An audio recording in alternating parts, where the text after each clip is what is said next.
تو یہ کہ میاں نواز شریف اور آصف علی زرداری کے بیچ جو رابطہ ہوا اس میں دونوں نے ایک دوسرے کی بات سمجھنے کی کوشش بھی کی ہے اور کچھ قدر قائل بھی ہوئے ہیں۔ اب یہ جو نام لیے جاتے ہیں جلسوں میں، پی ٹی ایم کے جلسوں میں، کیونکہ میاں نواز شریف لاہور والا جو جلسہ ہے 13 دسمبر والا، اس میں خطاب کریں گے، لاہور ان کا گھر ہے، اور اس جلسے میں اگر اس میں میزبان بھی مسلم لیگ نواز ہے تو اس میں تو خطاب کرنا ہی انہیں۔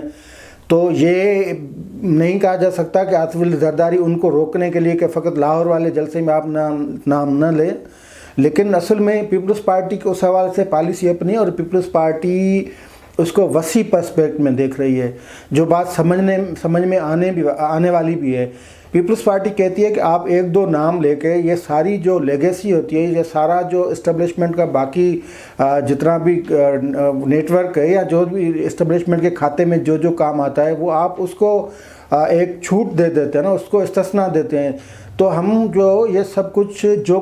جس نے کیا ہے اس میں اسٹیبلشمنٹ، جس طرح بلاول بھٹو نے اپنے انٹرویو میں بتایا تھا کہ یہ طے ہوا تھا اے پی سی میں کہ ہم ذمہ وار قرار دیں گے اسٹیبلشمنٹ کو، اور اس میں کوئی شک کی گنجائش بھی نہیں ہے کہ یہ جو کچھ بھی ہوا ہے، یعنی الیکشن کی دھاندلی سے لے کے سیاسی عمل میں مداخلت تک، حکومتی انتظامی معاملات میں مداخلت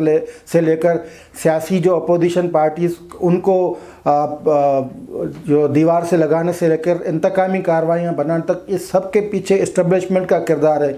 تو یہ بات سمجھانے کی کوشش کی گئی ہے میاں نواز شریف کو، اور یہ بھی کہا جا رہا ہے کہ میاں نواز شریف اس پہ راضی ہو گئے ہیں، لیکن راضی اس شرط پہ ہوئے ہیں کہ وہ اگر اسٹیبلشمنٹ وہ دو بندوں کا اگر نام نہیں لیں گے اور اسٹیبلشمنٹ کا نام لیں گے تو پھر وہ نام وہ اسٹیبلشمنٹ کے حوالے سے اپنی جو جس کو کہتے ہیں نا کھری سنائیں گے۔ تو اس پہ بھی زرداری صاحب نے کہا ٹھیک ہے وہ ہم سن لیں گے، لیکن آپ اپنے آپ کو اس تک محدود رکھیں، کیونکہ یہ پھر وسیع کاد ہو جاتا ہے، پھر اس میں جو کسی کو نشانہ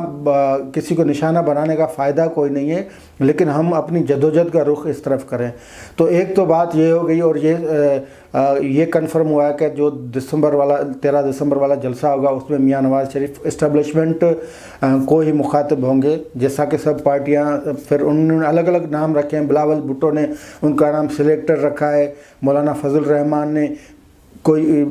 نقید آبا نام رکھا ہے، یا کوئی اس طرح کے سب ہیں، لیکن یہ اتفاق ہوا ہے۔ اچھا، دوسری جو خبر وہ جو نون لیگ کے انتشار کے حوالے سے مختلف جو ترجمان ہیں ان کی ڈیوٹی لگی ہوئی ہے تحریک انصاف کے ترجمانوں کی، بھئی یہ ہو گیا نون لیگ سے میم لیگ بن گئی، شین لیگ بن گئی، شیخ رشید ٹائپ جو ہے یتیم، سیاسی یتیم، تو یہ کوئی اس پہ نہیں ہوا۔ یہ جو مریم نواز، شہباز شریف اور حمزہ شریف کی ملاقات میں یہ طے ہوا کہ بھئی معاملات کس طرف جا رہے ہیں۔ انہوں نے بتایا کہ ہم جیل میں اب آپ نے ہی سارا دیکھنا ہے، تو انہوں نے اپنا جو ہے سارا شیڈول بھی بتا دیا۔ لاہور کی جو جلسے کی تیاری ہے جس سے محروم ہوں گے نواز شریف اور شہباز شریف اور حمزہ شریف، لیکن اب تو ساری قیادت مریم نواز کے پاس آ چکی ہے۔ ان کو تو وہ اس لیے شہباز ان کی دل کی خواہش بھی یہی تھی کہ وہ تھوڑا سائڈ لائن ہو جائیں، ان کو تکلیف بھی نہیں پہنچ رہی ہے۔ یہ الگ چیز ہے کہ شہباز شریف کن سے رابطے میں ہیں، کیا بات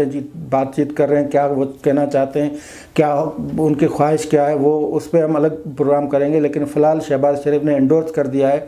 کہ ٹھیک ہے جو پروگرام ہوگا وہ پروگرام ٹھیک ہی ہونا چاہیے، کیونکہ پی ٹی ایم کی ایک بڑی تحریک ہے۔